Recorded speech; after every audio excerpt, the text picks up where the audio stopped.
Hello and welcome to Moneylife. This is Sucheta Dalal. We are going to talk about something we've been discussing a lot in the last few weeks. You may recollect that I filed a PIL in the Supreme Court of India, and the Honorable Apex Court was pleased to issue notices to various regulators and ministries on an issue that affects all of us. Now, it doesn't affect us when we are fine, young, healthy, but when it comes to inheritance, when you lose a loved one, a lot of it happened during COVID, you suddenly realize that when it comes to claiming money that belonged to your parents or money that should rightfully come to you because you are a nominee, you have a harrowing time. Everybody has their own rules. Banks have their own rules. Each bank manager may have his own rules, may create something to protect himself. SEBI has a different set of rules, and an enormous amount of money has remained unclaimed. The amount is mind-boggling. It's 82,000 crore. Just imagine the interest alone on this. Where is this money sitting? This money belongs to people like you and me, people who have paid taxes all their lives and have legitimately earned this money, kept it with banks, insurance, provident fund, government saving schemes, and what have you. This money has to come back. So where is it sitting? It is sitting with, say, RBI in the Depositor Education Fund. It is sitting with the Ministry of Corporate Affairs. This is shares and dividends and interest in what is called the Investor Education and Protection Fund. Mutual fund money, which is unclaimed, is sitting with the Securities and Exchange Board of India in another fund. All these add up together. The government savings schemes, provident funds, EPFO, all this goes into a senior citizens fund. Add it and it may be far more than even this 82,000 crore. Now, is this a problem unique to India? Not at all. Obviously, this kind of thing happens all over the world. Sometimes people even just forget to claim their own money. I discovered as I researched this and as I got help from people like Dr. Prakash Abalkar, that every country, every developed country has figured out that this is an issue, but they are focused primarily on returning this money to people, but not in India. So most developed countries have found a way to have a just and equitable way of dealing with things. And it's not that everybody takes their money back. There is still a large pool that remains with the central government or whatever. So I'm going to come to that. But remember, point one, this is our money. Our government is supposed to make an effort to give the money back to us.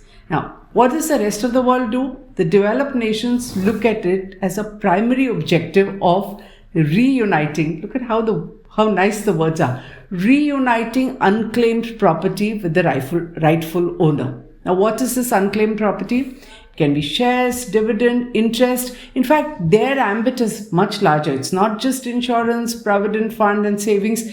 They even look at maybe there's a liquidation. You're supposed to get your money back. Maybe you worked with someone and haven't claimed your last salary for whatever reason. All the money that is due to a person and is not paid is put into a larger umbrella of unclaimed property. And the governments around the world think it's their duty to reunite you, if the money belongs to you, and that unclaimed money. Doesn't happen that there are pools of money controlled by regulators and used for what? For all kinds of ineffectual financial literacy initiatives. Many of them go and hire superstars, pay large amounts of money because it's there. Just the interest on it is there. So instead of returning it to us, instead of making an effort, they are distributing it in all kinds of advertisements. So how do we push our government to try and do something for us? I thought one way would be to look at what the world is doing. So let's look at what the US does. Okay, the US has a complex federal structure like India, many more states. Each of the states are more powerful with lawmaking ability and taxation ability, which is superior to us. And yet they have put in place a system. So they don't have a central database. What they have instead is a website, which we're showing you a link here. It is www.usa.gov/unclaimed money. Very clear. Unclaimed money They have a website. Now, what does the website do? It's not a central database. It is telling you how and where you can claim your money and giving you all the links to get it. So, for instance, it works with the National Association of Unclaimed Property Administrators. Again, showing you a link. Now, these administrators represent governments of all 50 states. Those states provide the information. There are links on how to search for unclaimed assets and a process to get them. This organization, short form being NOPA, again engages in regulatory advocacy. It works at making laws, framing them to find ways to make things simpler for people. So there is a whole organization with lawyers and others working to find a way. And like I said, covers not just things that we talked about in India. They even look at mining rights, tax returns. You've not claimed a refund, safe deposit boxes. So in India, we only talk about taxes that have to be paid. So if a deceased person has not paid its taxes, government is concerned about what happens, is the heir paying it or not? What about when you have to get a refund? This is included. So uncashed bank and travelers checks also. All these are traceable through this organization. NOPA in turn endorses another organization called missingmoney.com. Go and take a look at it. This started in 1999, helps state governments gather and track lost property such as paychecks, stocks, bonds, safe deposit box, contents, all kinds of things. It has managed to return over the years several $1 billion of unclaimed money to their rightful owners. Beyond this, there are many specific websites. So there is a treasurydirect.gov website, which is only for unclaimed savings bonds, treasury notes. The Pension Benefit Guarantee Corporation helps you get unclaimed money. Then there is a National Credit Union Administration, again helping with unclaimed deposits and liquidated credit unions. There's a separate website where it comes to bankruptcy. So maybe there's a bankruptcy process and all the money has finally not been divided, or some people are so fed up they haven't bothered to collect. There is a website. If they wake up one fine day and want to look at it, they can trace their funds and they can get help in getting it back. Now this is at the federal level. Each state in turn is working to find a way to get your money back. I'm giving only one example. All US states have something similar, but let's look at California. The California State Controller is almost named by name and is the person in charge who's going to find a way to ensure that you are reunited with your money if you have a claim. Again, all kinds of things, savings accounts, checking accounts, drafts, dividends, wages which you haven't claimed, pension funds. I'm not going to keep repeating it. You get the picture. Barring real estate, everything. In California, like everywhere else, like in India, unclaimed assets are transferred to this office after an adequate effort. In India, what happens is after 7 years or 10 years in case of bank deposits, this money has to be transferred to the respective regulator. This is a practice all over the world. So the time frame is also similar, 7 to 10 years. 7 to 10 years works abroad. In India, 7 to 10 years is not good enough for any court case. So in fact, that has opened another new problem over here because cases go on for 20 and 25 years.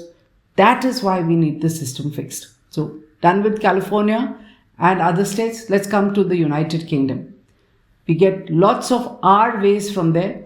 We haven't adopted it when it comes to this. So the United Kingdom enacted what is called the Dormant Bank and Building Society Accounts Act. This was in 2008. And under this, it operates a dormant account scheme. Now, the government doesn't get into it. It works with industry and banks and building societies. At the moment, or at least in 2018, it was restricted to these three. It was a completely voluntary initiative. Lots of efforts are made to return the money. 40% is kept aside for refunds. The assumption is the remaining 60% after all these efforts are not going to come back and make a claim. And then that goes to good causes. And there is a whole structure, a board, an act which decides the process in which that will happen. However, it provides that the owners will always be able to reclaim the full amount owed to them, and the transfer and reclaim process will be tax neutral. So it doesn't matter that you've woken up one fine day or someone has come and told you, hey, you may have money. Doesn't mean your money is gone because you were sleeping on it for 10 to 15 years. You can come back.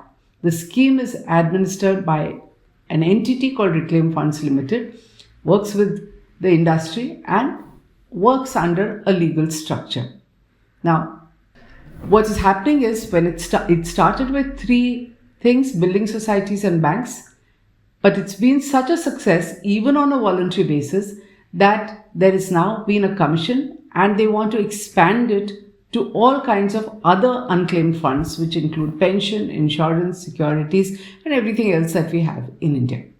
Canada, something similar. So in Canada, bank deposits or negotiable instruments are held by federally regulated banks and are transferred to the Unclaimed Properties Office after 10 years.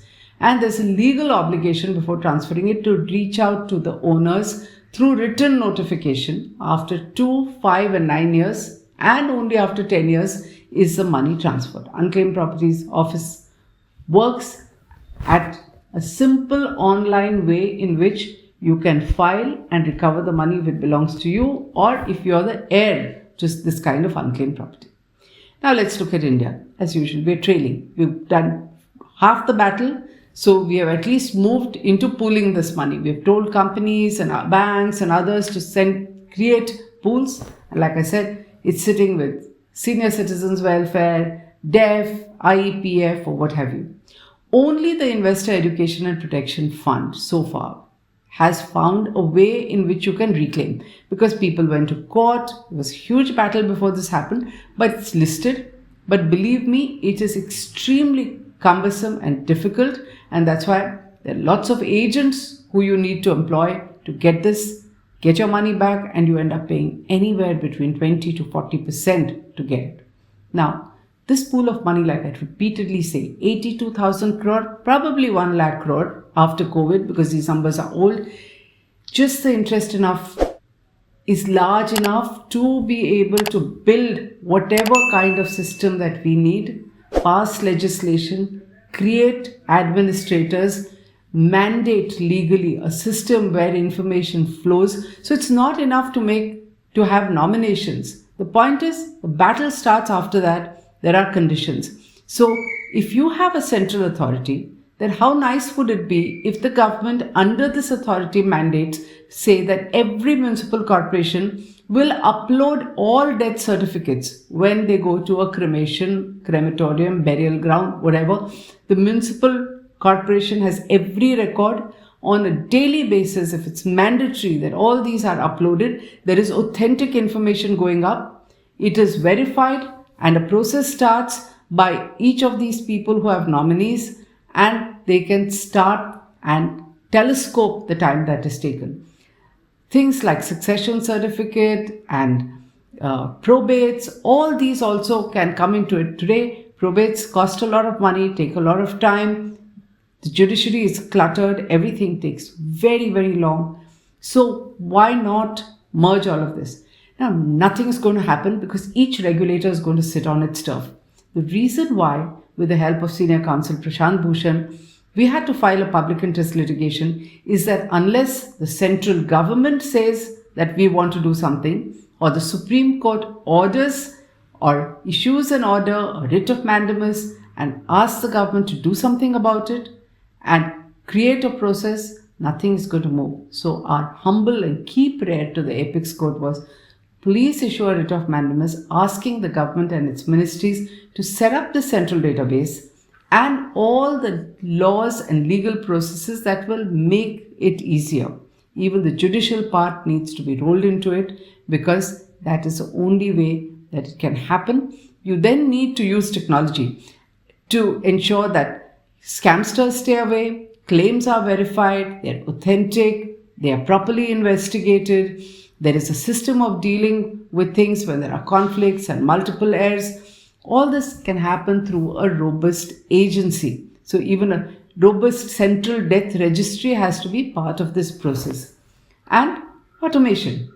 We know for a fact that if India can have a GST, which is far more complex, passports have got streamlined, all kinds of payments and statutory compliances are uploaded, taxes which are so difficult from one person to another are all online. Why is it that only when it comes to us, our money, getting it quickly without harassment, especially at a time when people are grieving, why does that not happen? Why doesn't anyone move? Because it's not income for the government. This is help for us. That is why we need a court order.